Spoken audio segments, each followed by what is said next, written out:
RCF et Radio Notre-Dame, le débat du jour. Il est 9h10, le débat du jour spécial investiture de Donald Trump, Louis Dauphren. Oui, bien sûr, parce que c'est la journée qui veut cela. Et Donald Trump va donc prêter serment sur la Bible avec des invités, ce qui est une nouveauté, une rupture dans le protocole habituel. On a pu en parler d'ailleurs en cours de cette matinée. On va voir ce que nos débatteurs ont à dire du monde qui s'annonce, de ce nouveau monde, si je reprends le titre de la vie cette semaine. Oui, et pour en parler ce matin, nous sommes avec Anne-Lorraine Bujon. Bonjour. Bonjour. Normalienne, agrégée d'anglais, directrice de la rédaction de la revue Esprit. Henrik Lindell, bonjour. Bonjour. Journaliste à l'hebdomadaire chrétien La Vie. Merci à tous les deux d'être avec nous ce matin. Les auditeurs peuvent réagir à tout moment par mail direct@rcf.fr et direct@radionotre-dame.com. L'un ou l'autre, vous nous dites vos questions, vos réactions. Bienvenue dans le débat du jour.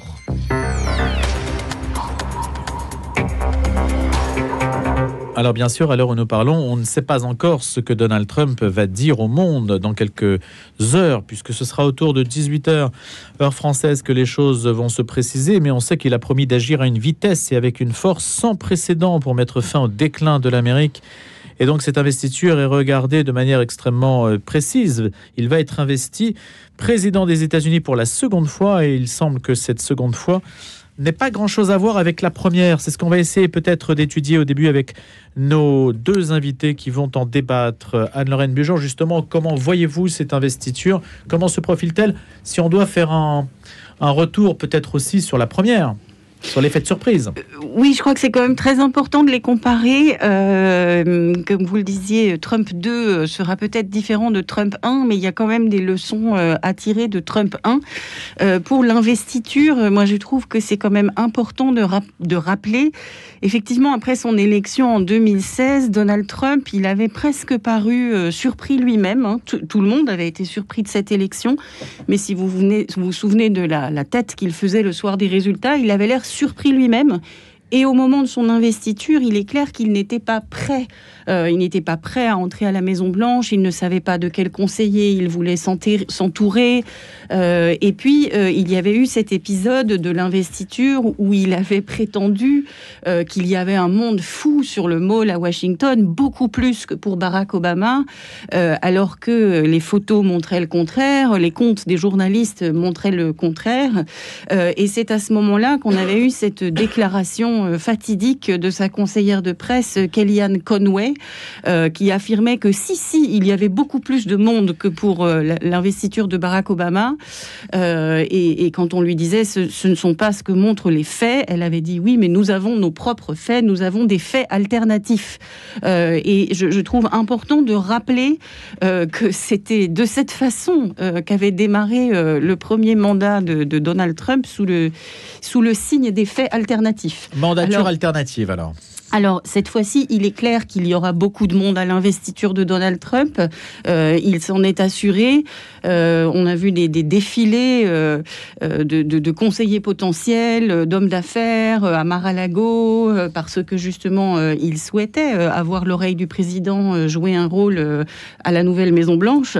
Et donc, Donald Trump sera bien entouré cette fois-ci, mais d'un ensemble d'invités qui on va dire, pour certains, sont des personnalités très originales par rapport aux personnes qu'on a l'habitude de voir autour d'un président des États-Unis.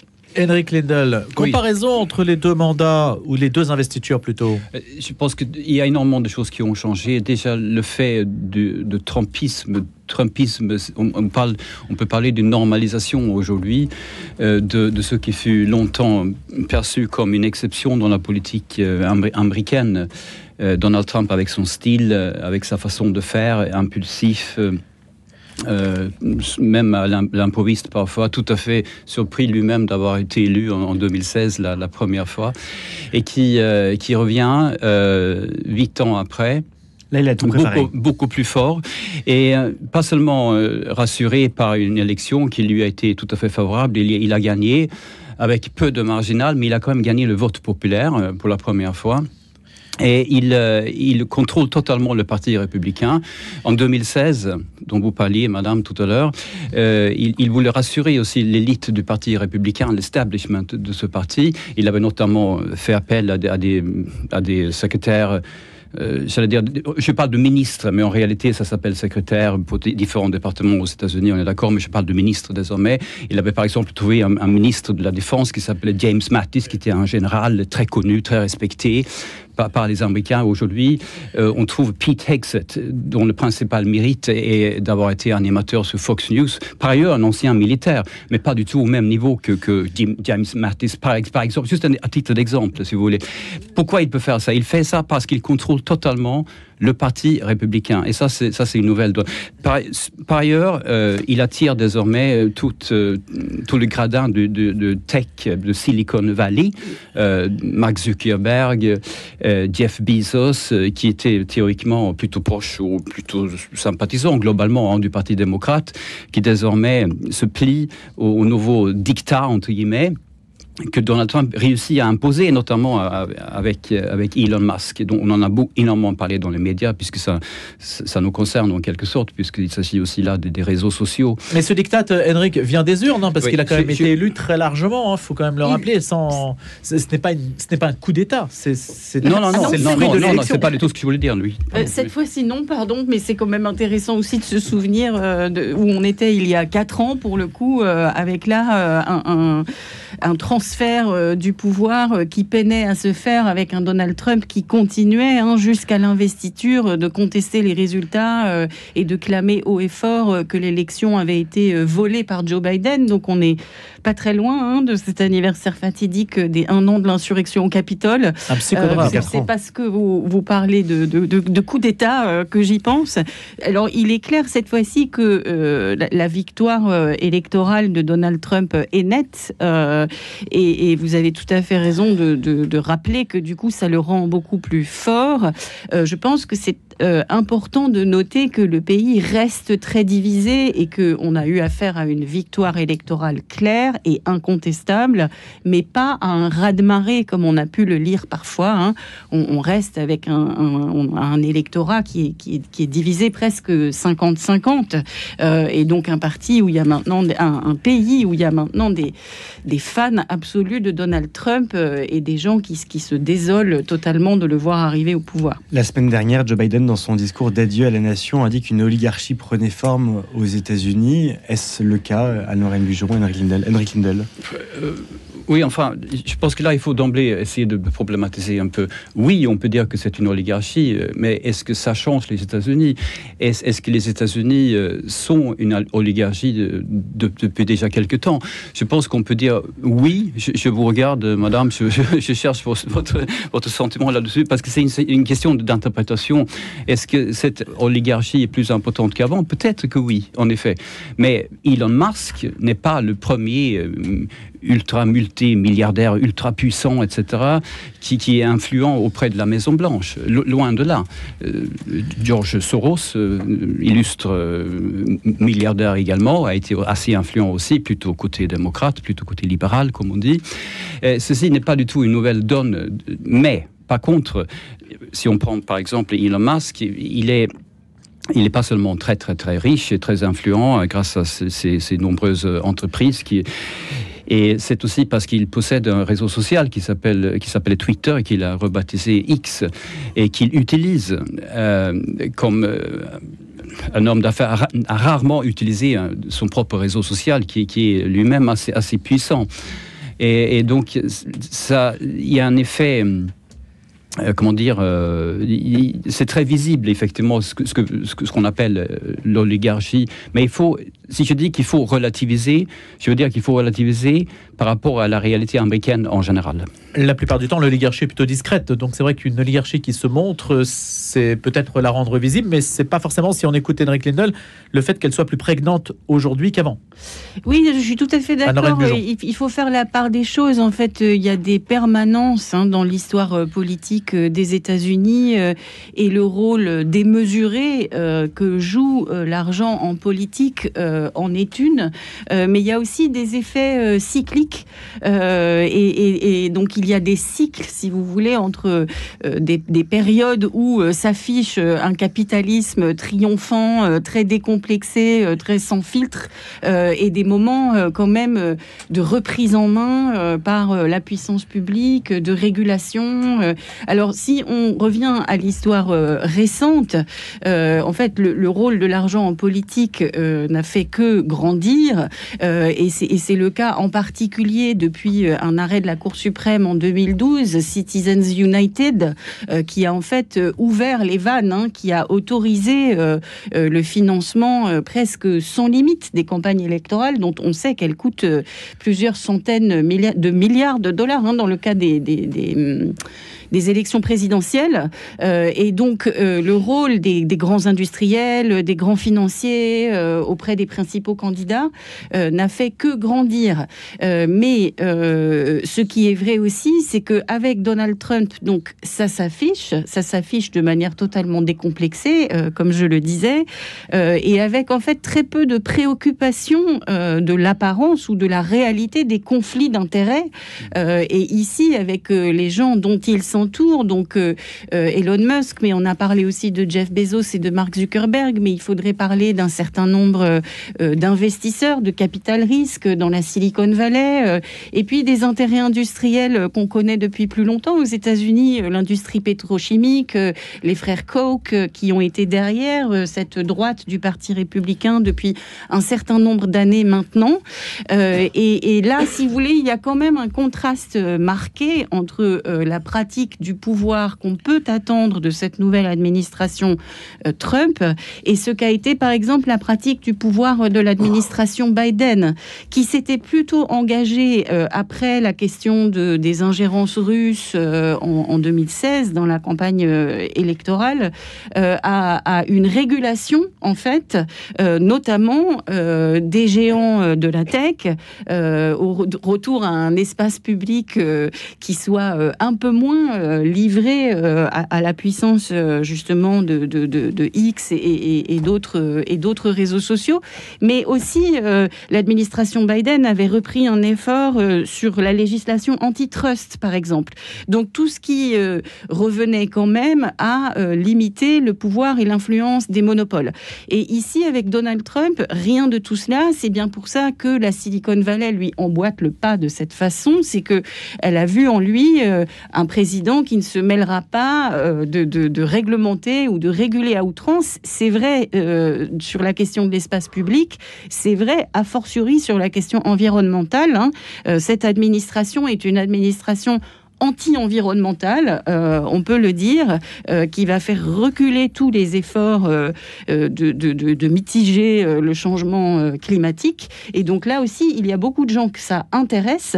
Et le mélange entre puissance publique et puissance privée, déjà, avant même que Donald Trump ne s'installe à la Maison-Blanche, on l'a vu avec le fait que Elon Musk, par exemple, participe à des coups de téléphone avec des chefs d'État étrangers.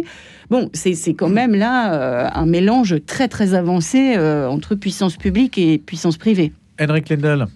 Oui, on peut illustrer ce qui vient d'être dit par exemple la fin de restrictions à l'exploitation pétrolière, la sortie à nouveau, la ressortie de l'accord de Paris sur le climat.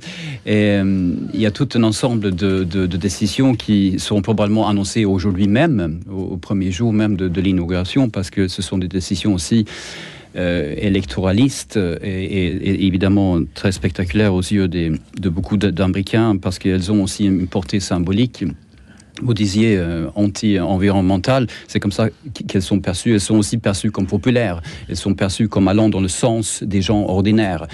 Elles sont perçues comme quelqu'un enfin, des décisions prises par quelqu'un qui serait pour les gens, pour les petites gens. Et Donald Trump, il joue en permanence là-dessus, il joue cette carte-là.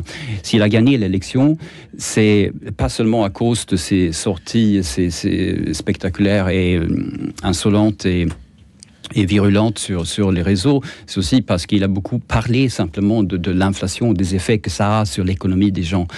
C'est aussi parce qu'il a parlé de la crise migratoire, parce que pour beaucoup d'Américains, il y a un contrôle insuffisant sur la frontière. Et D'ailleurs, sur l'immigration, il y aura aussi un nombre de décisions très spectaculaires, probablement prises dès aujourd'hui, avec une sorte d'état d'urgence déclaré par rapport à la frontière mexicaine. Et il va aussi commencer soit aujourd'hui même, soit un peu plus tard, dans quelques semaines ou dans quelques mois, parce que c'est compliqué. Donc les fameuses expulsions d'immigrés sans papier ou qui sont déclarés d'une façon plus ou moins illégale. Et pour autant, c'est ce qu'on se disait ce matin avec l'invité de la matinale, Sylvie Berman, c'est que Donald Trump fait ce qu'il dit ce qu'il fait, et donc pour cela, on peut considérer que c'est peut-être aussi le rôle de l'homme politique, lorsqu'il est élu, de faire ce qu'il promet aux électeurs. Et Sylvie Berman disait que la parole de Donald Trump était performative, en ce sens qu'il suffisait qu'il dise quelque chose pour que cela se réalise. Henrik Lindell, Anne-Lorraine Bujon. Est-ce que pas forcément le cas de l'oligarchie de dire ce qu'elle fait et de faire ce qu'elle dit? C'est peut-être une distinction avec le principe même de l'oligarchie qui a des usages un peu feutrés et un peu opaques, non? Là, c'est direct, c'est très cash. Oui, mais je disais très décomplexé. Alors oui, je crois qu'il faut faire attention. Donc, c'est vrai que Donald Trump a un usage de la déclaration tonitruante, très relayée par les médias, évidemment, parce qu'il y a un effet de sidération, parce qu'il enchaîne les déclarations qui semblent toutes plus énormes les unes que les autres. Et de ce point de vue, cette parole est performative, ou en tout cas c'est le pari qu'il fait, puisqu'il y a aussi un usage de la menace, de l'intimidation, donc tout dépend aussi des réactions de ses interlocuteurs et de la réaction des médias. Et donc là, je crois qu'il faut être un peu prudent parce que son premier mandat a montré en effet qu'il veut agir sur ses promesses et ses déclarations, mais enfin, il y a quand même une épreuve du réel. C'est le thème d'ailleurs que reprend Anne Désine dans un petit article qu'elle nous a donné dans le dernier numéro de la revue Esprit, où elle s'interroge sur les contre-pouvoirs qui restent en fait dans l'Amérique de cette deuxième administration de Donald Trump. Donc, il y a quand même l'épreuve du réel. Alors, sur l'immigration, par exemple, ou sur un certain nombre de ces mesures économiques, ou sur la question de l'interdiction de TikTok, qui est beaucoup dans les médias ces derniers jours, Donald Trump peut faire des déclarations. Il y a un certain nombre de décisions qu'il peut prendre par executive order, donc ce serait l'équivalent peut-être d'une ordonnance dans la vie politique française. Mais enfin, il ne peut pas gouverner que par des mesures d'exception de cette manière. Comme vous savez, aux États-Unis, le pouvoir est quand même très nettement partagé entre le pouvoir exécutif, le Congrès, la Cour suprême, et il y a un certain nombre de décisions. Mais il y a un alignement, Anne-Lorraine Bujon, entre ces pouvoirs-là, non? Alors, il faut bien voir que la majorité à la Chambre des représentants, par exemple, aujourd'hui, la majorité pour les Républicains est très courte. Et dans le cas de TikTok, je prends cet exemple, il y a une loi qui a été passée par le Congrès, dont la constitutionnalité a été confirmée par la Cour suprême.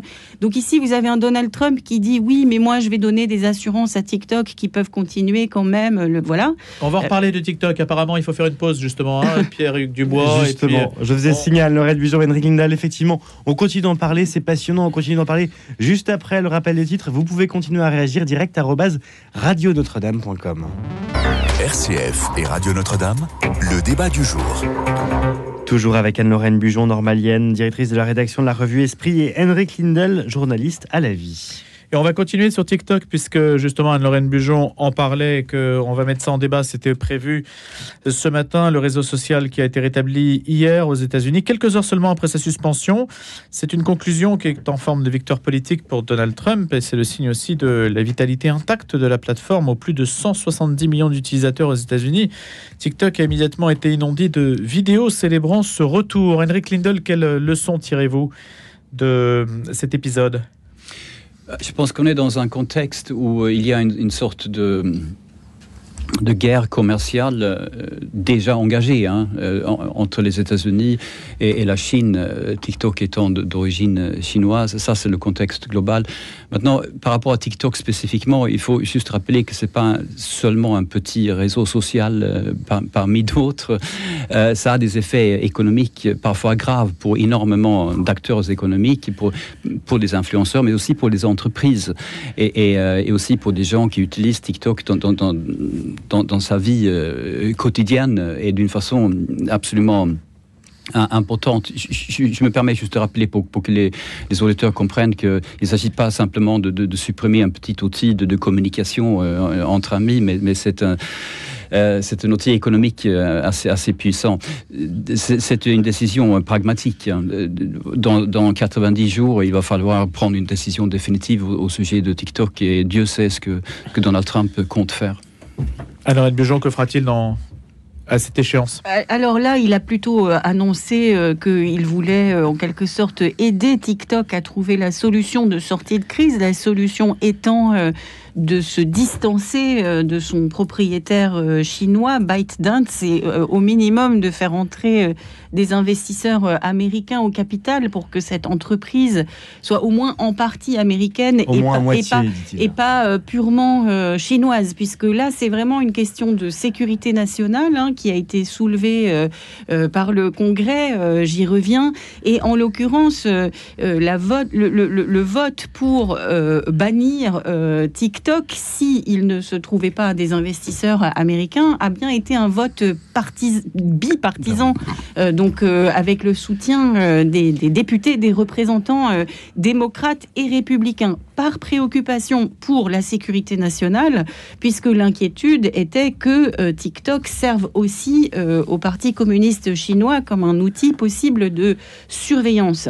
Et tout ça donc dans le contexte où les ingérences électorales aux États-Unis sont devenues très importantes. C'était le cas en 2016, c'était de nouveau le cas en 2020, avec notamment des manœuvres des services russes, mais aussi iraniens et bien sûr chinois, qui sont tout à fait observés et avérés. Mais ça a pesé sur l'élection. Voilà, donc il y a une... Alors, moi, je ne sais pas, je ne suis pas dans le secret des dieux. Ce que je peux dire, c'est que cette question de sécurité nationale préoccupe les représentants des deux partis, et c'est bien pour ça qu'ils avaient pris cette décision assez remarquée sur TikTok. Quand on assimile TikTok et son actualité américaine avec Donald Trump, en fait, il y a une petite erreur là. Il faut le dissocier de Donald Trump. C'est un sujet aux États-Unis, que ce soit pour les démocrates ou les républicains. Alors ce sujet de l'ingérence électorale et de l'infiltration de l'espace public par un certain nombre de puissances antidémocratiques, pour dire vite, ça c'est un sujet de préoccupation ancien, ça a au moins 8 ans, et ça progresse.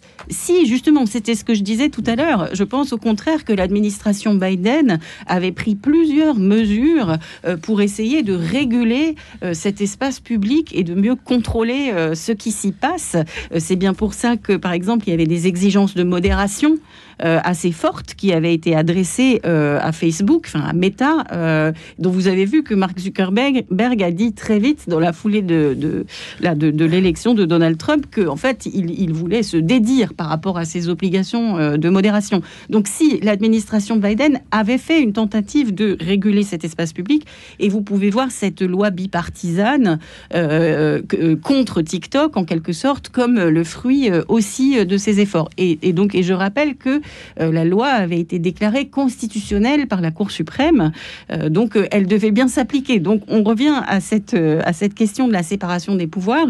Donald Trump ici a plutôt affiché une attitude conciliante à l'égard de TikTok, ce qui est un peu paradoxal, parce que d'un côté il est en guerre contre la Chine, et de l'autre ici il dit qu'il va jouer de son influence pour essayer de lui permettre quand même de continuer ses activités aux États-Unis. Donc on ne sait plus qui croire, mais c'est un de ces sujets, je pense, où il faut faire attention. Le président Trump se présente comme un homme tout-puissant, parfois même comme un super-héros. C'est pas pour ça qu'il faut, nous, lui prêter des super-pouvoirs. Aux États-Unis et dans l'état actuel des institutions, il reste encore un Congrès qui a son mot à dire sur les lois les plus importantes du pays. Nous n'avons jamais demandé et ne demanderons jamais aux entreprises ou aux particuliers de collecter ou de fournir des données situées dans des pays étrangers d'une manière qui viole les lois locales. C'est ce qu'a souligné la Chine par la voix de quelqu'un qui s'appelle Mao. Alors je ne sais pas quel crédit il faut accorder à ce type de déclaration, mais en tout cas, c'est ce que dit la Chine. On ne fera pas de collecte. Un grand respect pour la confidentialité des données. Je ne sais pas évidemment quelle valeur on peut, pour le coup, donner à cette parole. Et qu'est-ce qu'il en est de la liberté d'expression ? Est-ce que vous estimez que Donald Trump et puis les géants de la tech sont des pionniers finalement ou des libérateurs de la parole, de la liberté d'expression et et que tout maintenant est dérégulé et que cela va profiter finalement à tout le monde. Est-ce que c'est ce que souhaitent les Américains à travers les réseaux sociaux? Henrik Lindell. Oula, oui, ça c'est un grand sujet évidemment extrêmement polémique. Moi je pense qu'il y avait des régulations assez fortes sur les réseaux sociaux et parfois il pourrait y avoir un effet de censure entre guillemets ressenti par beaucoup de gens parce qu'il y a eu de nombreux exemples de posts et de messages et de statuts etc. qui ont été supprimés par Meta, Facebook ou par Twitter historiquement alors que ces messages ne contenaient rien de particulièrement même certainement pas illégal et encore moins particulièrement offensive, mais simplement parce que c'était des logiciels qui opéraient ou parce qu'il y avait eu un jugement politique. J'ai par exemple un ami qui a communiqué son point de vue sur l'avortement. Le message a été non pas supprimé, mais corrigé par des journalistes de fait de Libération et du Monde qui lui ont en quelque sorte rappelé à l'ordre. On assistait à ce genre de phénomène pendant plusieurs années. Et c'était diversement apprécié, on va dire ça comme ça, et en fonction du point de vue qu'on a. Et aujourd'hui, il y aura donc, si on a bien compris, Mark Zuckerberg, beaucoup moins de mesures de ce type-là. Lui-même, il a parlé de censure, et ce sera la fin de la censure, pour citer Mark Zuckerberg lui-même. Maintenant, ça c'est le côté, on va dire, polémique, etc. Maintenant, moi, je pense que les réseaux sociaux ont introduit quelque chose de tout à fait neuf dans le monde des médias. On parle plus tellement de médias tout court, on parle de vieux médias, on les oppose aux nouveaux médias. Et ça, c'est les podcasts, les blogs et les threads et tout ce qu'on fait globalement en fait sur les réseaux sociaux et qui sont popularisés via les réseaux sociaux. Et c'est un nouveau monde des médias, en fait, qu'il faut essayer de comprendre. Et la libération de la parole est effectivement réelle, et elle peut être dangereuse. Sur Twitter, tous les jours, moi j'ouvre mon compte Twitter, X, parce que je suis toujours sur X. En tant que journaliste, je pense qu'il est important d'être sur X, parce que ça me permet de suivre l'actualité. Et dès que j'ouvre mon compte X, je regarde X, je tombe d'emblée sur Elon Musk. Et donc, je ne pense pas que ce soit un hasard. Je regarde pas Elon Musk particulièrement, tout le temps. Et donc, il y a des paramètres qui font qu'on peut être incité à être manipulé, de fait. D'un côté, mais en même temps, Jean-Luc Mélenchon est je crois le troisième élu le plus populaire sur X parmi les Français. Donc Mélenchon continue à y officier, si je peux le dire comme ça. Il ne compte pas en sortir. Donc c'est pas limité, c'est pas restreint et circonscrit à des personnalités politiques de droite populiste, loin de là. Libération ou régulation, c'est quelque chose de compliqué, la régulation, quand c'est un jugement sur les opinions politiques. Alors, oui, c'est un jugement sur les opinions. C'est bien ce mot-là qui compte. Ce que je pourrais dire rapidement, c'est que le débat sur la liberté d'expression aux États-Unis est en effet en train de prendre une tournure intéressante, mais pour le moins ambivalente, et qu'il faut faire très attention parce que on a affaire aussi à une construction un peu extrémiste de ce débat. Sur la liberté d'expression, avec par exemple un culte du premier amendement, comme si les institutions démocratiques défendaient la liberté d'expression pour elle-même, je veux dire comme une fin. Il faut rappeler que dans la construction des démocraties représentatives libérales au XVIIIe siècle, pour aller vite, si on défend la liberté d'expression, c'est parce qu'il faut que chacun soit libre d'exprimer son opinion pour la confronter avec celle des autres, afin qu'il puisse y avoir une délibération en raison, pour s'accorder finalement sur ce que serait le bien commun quand on doit vivre avec des gens qui ne partagent pas les mêmes opinions que vous. Donc la liberté d'expression, initialement, c'est un moyen, ça n'est pas une fin en soi. Et ici, vous avez des oligarques comme Peter Thiel, vous savez, qui a été un des premiers grands investisseurs dans la tech et qui garde aujourd'hui une aura un peu de gourou, qui est capable de dire « moi, je veux défendre la liberté contre la démocratie. C'est-à-dire que pour lui, la démocratie libérale représentative, c'est une forme politique dépassée. Et ce qu'il veut, c'est défendre une liberté absolue pour chaque individu de faire les choses comme il l'entend. Bon, alors c'est plus du tout la même conception de la liberté d'expression que dans l'Europe des Lumières. Il faut faire attention à ce point. Et ce qui est vrai aussi avec les réseaux sociaux et la façon dont les algorithmes, si vous voulez, amplifient certaines opinions plutôt que d'autres, c'est que la parole de certains compte beaucoup plus que d'autres. Souvenez-vous de la ferme des animaux, on est tous égaux, mais certains sont plus égaux que d'autres.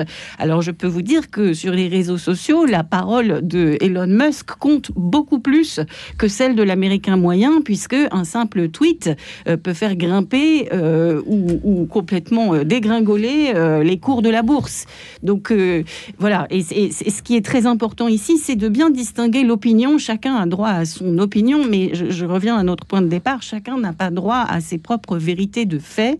Il existe des vérités de fait qui peuvent s'appuyer sur des processus de validation, et c'est ça qui est en train de se perdre dans l'espace public américain tel qu'il fonctionne aujourd'hui, et c'est à ça qu'il faut veiller, c'est à ce point qu'il faut veiller de ne pas arriver, par exemple, dans l'espace public européen, à mon sens.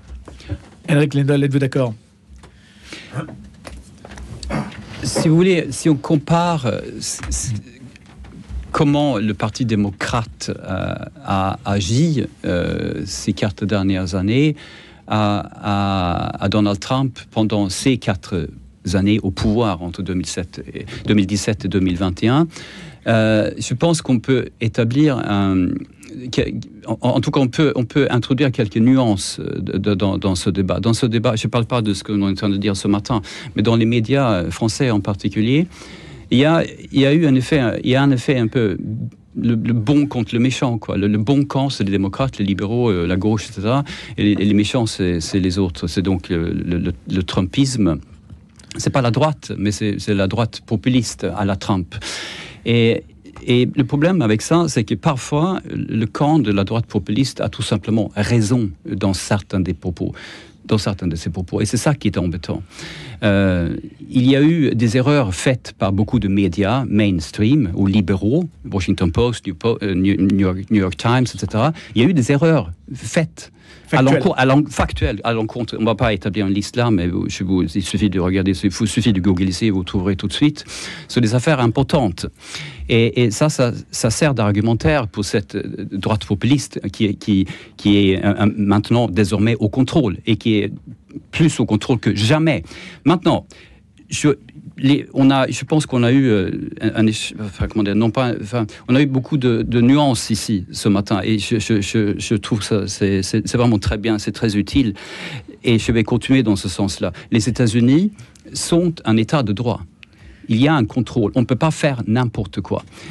Donald Trump dispose d'une faible majorité au Congrès, même si le Parti républicain contrôle les deux chambres. Mais la démocratie américaine est une réalité. Tous ceux qui votent pour Donald Trump ne sont pas des bénés, ne sont pas des déplorables, comme disait Hillary Clinton à l'égard de la moitié d'entre eux. Ceci n'est pas vrai. Et donc, il faut aussi avoir un minimum de confiance en cette grande démocratie, même si elle a un caractère un peu oligarchique, etc. Mais ce ne serait pas la seule démocratie d'avoir des problèmes de ce type-là. Je terminerai simplement en rappelant aussi que je pense que Donald Trump, il a introduit un nouvel ordre au sein de l'Occident. Et je voudrais que ce soit dit quand même en politique étrangère.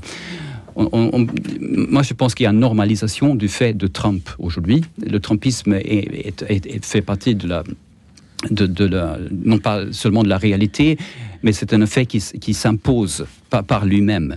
C'est la droite populiste qui est au pouvoir de plus en plus en Europe aussi, en Hongrie, Italie, etc. Et il joue sur quoi ? Il joue sur la force de l'État, la menace. Vous avez parlé tout à l'heure d'intimidation sur les réseaux sociaux, etc. Sa politique étrangère, America First, repose sur une petite formulation comme ça qu'on peut se rappeler, peace through strength, c'est-à-dire obtenir la paix par la force. C'est la menace, c'est la menace, c'est la dissuasion. Donald Trump joue en permanence sur ça. Mais Donald Trump est aussi transactionnel, c'est-à-dire qu'il attend quelque chose au retour. S'il menace quelqu'un ou une force, un État étranger, etc., on peut parfois et même souvent négocier. Et donc, il est pas du tout... quand il menace, par exemple, c'est pas parce qu'il pense réellement mettre à l'exécution ces menaces. Il ne va pas envahir militairement ni le Groenland et encore moins le Canada. Même s'il a fait des menaces en ce sens-là, notamment à l'égard du Groenland. Mais c'est pour dire que maintenant, moi j'ai la force militaire, j'ai la force économique, j'ai la puissance, tout le soft power, tout ce que vous voulez. Qu'est-ce que vous avez à dire? Qu'est-ce que vous avez à me proposer, en fait? Et ça, c'est la question. Qu'est-ce que vous avez à me proposer? Et l'Europe s'engage dans une partie qui semble complexe pour les Européens. Une guerre commerciale avec les États-Unis est très probable, nous dit en particulier Isabelle Schnabel, membre du directoire de la BCE, et qui traduit une opinion dominante en Europe, Anne-Laurenne Bujon. Oui, parce que Donald Trump ne s'est pas caché effectivement de son intention d'utiliser principalement l'outil économique. C'est son premier instrument de politique étrangère, et donc il a annoncé une hausse massive des droits de douane, et donc c'est effectivement pour obtenir une certaine attitude de la part de ses concurrents et partenaires, parce qu'il faut rappeler évidemment que les marchés américains et européens sont très imbriqués. Nous sommes des partenaires commerciaux de toute première importance. Donc l'enjeu pour l'Europe ici, on le dit depuis des mois maintenant, c'est d'éviter la tentation d'aller négocier des accords bilatéraux avec les États-Unis, parce que ça fragiliserait énormément les différents États membres de l'Union, qui finalement peuvent tout à fait peser dans ce jeu commercial, y compris dans un jeu commercial un peu musclé. Mais les entreprises américaines ont besoin des marchés européens. Et c'est le cas, a fortiori, de ces géants de la tech dont on a parlé. Pour Facebook, l'Europe est un marché extrêmement important. Ils en dépendent. C'est bien pour ça qu'ils observent avec attention les efforts de régulation de la Commission européenne. Mais donc, on peut tout à fait peser dans des négociations commerciales avec les États-Unis. On peut peser à condition d'y aller en équipe et pas en ordre dispersé. Vous pensez à l'Italie? Je pense à l'Italie, je pense à l'Allemagne. Il y a une énorme préoccupation en Allemagne, notamment sur les droits de douane qu'il pourrait imposer sur les voitures. Donald Trump a une légère fixation sur les Mercedes. Et l'Allemagne, comme vous le savez, est une grande puissance exportatrice. Donc, elle ne voit pas ça d'un bon œil du tout. Donc, ici, c'est impératif que les différents États membres de l'Union européenne restent unis et dans la négociation avec les États-Unis, parce que, encore une fois, c'est comme ça qu'ils pourront obtenir des concessions. Puisqu'on va vers une diplomatie transactionnelle, alors allons-y, mais c'est à l'Europe de l'assumer. Mais Anne-Laurenne Bujon, est-ce que c'est pas un vœu pieux que vous formulez là ce matin? Si, c'est un vœu pieux, mais je continue de le formuler parce que si les États membres y vont en ordre dispersé, je pense que c'est la recette de la déconfiture. Henrik Lendal. À 100%, bien sûr. Au sujet de l'Allemagne, il faut rappeler aussi que l'Allemagne a un excédent commercial par rapport aux États-Unis qui est assez important, qui pose en soi un problème aux yeux des Américains, pour les Américains. Mais maintenant, moi je pense qu'il faut absolument s'unir, bien sûr, parce que désormais, dans le monde actuel, dans la géopolitique actuelle, il faut montrer ses dents, il faut montrer sa force. Et nous avons une démocratie libérale, si vous voulez, à défendre aux yeux du monde entier. On continue à attirer beaucoup de personnes immigrées, beaucoup de migrants. Il y a une raison à cela, parce qu'il fait bon vivre ici. Et nous avons à défendre cela. Ça, c'est mon vœu pieux, si vous voulez. Il en faut un. Donald Trump a annoncé un choc dans les premiers jours de son mandat, choc en awe. Je ne sais pas très bien si je prononce bien, je regarde Anne-Laurenne Bujon. Choc en awe, ouais. Voilà, exactement, c'est ce que j'ai dit à peu de choses près. Infliger le plus de dommages à son adversaire, en fait, c'est une doctrine militaire. De quoi faut-il s'attendre là, dans les prochains jours? Parce que c'est la terreur et l'effroi. Donc c'est vrai qu'il a dit qu'il ferait toutes ces choses on day one, le premier jour. Et c'est aujourd'hui. Voilà, mais c'est là où je disais, il y a quand même des limites à sa puissance. Vous savez qu'il faut quand même un petit temps déjà pour que son administration se mette en place. Les auditions de confirmation de ses principaux ministres ont commencé la semaine dernière. Donc même s'il souhaite faire toutes ces choses dès le premier jour, je pense qu'il va falloir falloir quand même attendre un petit peu pour que les choses se mettent en place, qu'il ait une administration fonctionnelle. Alors, il a dit qu'il signerait un certain nombre d'ordonnances dès le premier jour, et ça, il l'avait fait déjà lorsqu'il est arrivé au pouvoir. Oui, mais la dernière fois, la Cour suprême en avait invalidé un certain nombre. Est-ce qu'aujourd'hui, c'est mieux protégé? Est-ce qu'aujourd'hui, ça peut plus facilement passer qu'il y a 8 ans? Alors, je pense qu'aujourd'hui, c'est mieux préparé. Je pense qu'il y a un certain nombre d'officines conservatrices qui ont travaillé avec et pour Donald Trump, par exemple avec des listes de candidats à nommer aux principaux postes, alors que la dernière fois, il y avait des postes très importants dans l'administration et notamment au département d'État, notamment des postes diplomatiques qui étaient restés vacants pendant de très longs mois, ce qui avait été un énorme problème pour la diplomatie américaine. Donc ici, les choses vont se mettre en place de manière beaucoup plus fluide, beaucoup plus rapide, beaucoup plus cohérente. Et Donald Trump a été très dépité qu'on lui résiste sur un certain nombre de points dans son premier mandat. Donc il va tout faire cette fois-ci pour ne pas rencontrer les mêmes résistances. Mais encore une fois, ça n'est pas parce qu'il le souhaite et qu'il s'y est préparé qu'il pourra faire absolument tout ce qu'il veut. Donc il reste effectivement l'obstacle du Congrès sur un certain nombre de décisions très importantes. Il faut rappeler que tout ce qui concerne des accords internationaux, par exemple, la décision d'entrer ou de sortir d'un traité international, ça n'est pas une décision que le président des États-Unis peut prendre tout seul. Il doit en référer au Congrès, notamment à la Commission des Affaires étrangères du Sénat.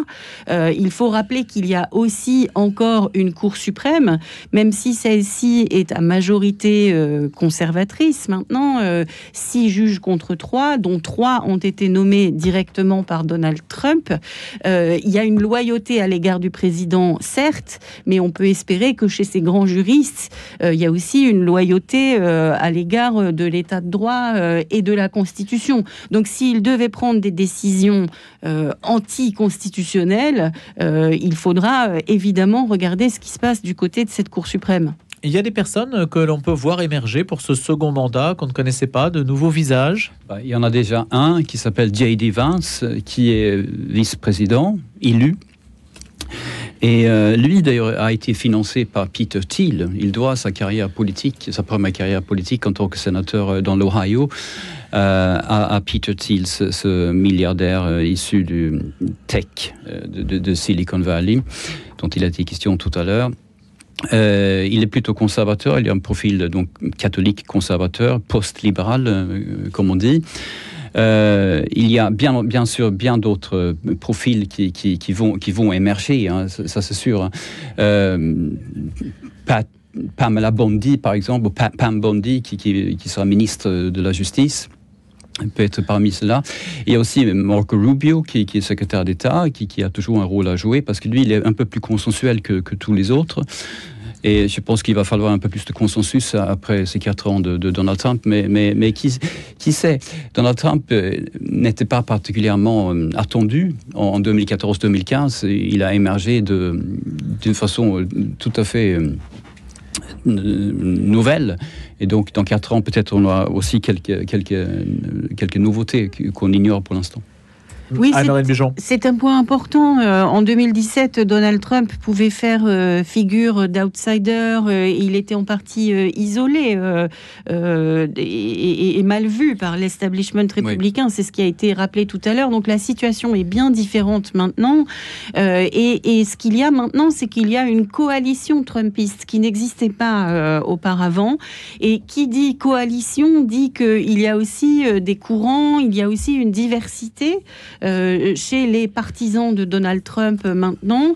Et on peut mentionner, on a beaucoup parlé depuis tout à l'heure donc de ce nouveau contingent de barons de la technologie qui vient de la Silicon Valley. Donc bien sûr Bezos, Zuckerberg, Musk, mais aussi le financier Marc Andreessen, aussi Peter Thiel, donc qui garde cette influence, aussi David Sachs, le capital risqueur, des gens qui sont liés aux crypto-monnaies. Donc là, si vous voulez, il y a un contingent et à l'intelligence artificielle artificielle, bien sûr, du côté de la technologie. Il y a un autre contingent, effectivement, du côté de ce qu'on pourrait décrire comme une droite nationaliste chrétienne. Et ici, le visage qui ressort, c'est celui de J.D. Vance. Mais de ce côté-là, on va retrouver des conseillers du premier mandat qu'on avait un peu oubliés, comme Steve Bannon ou Steve Miller, par exemple. Et la question, c'est cette coalition tiendra-t-elle ou y aura-t-il des dissensions? Ouais. Merci beaucoup Anne-Lorraine Bujon, directrice de la rédaction de la revue Esprit, Henrik Lindell, journaliste à l'hebdomadaire La Vie, pour ce débat. On suivra évidemment cela sur nos antennes, notamment les personnes qui pourraient émerger lors de ce deuxième mandat. Merci beaucoup Louis Dauphren pour le débat du jour. Merci beaucoup Pierre-Henri Paget qui réalisait cette matinée.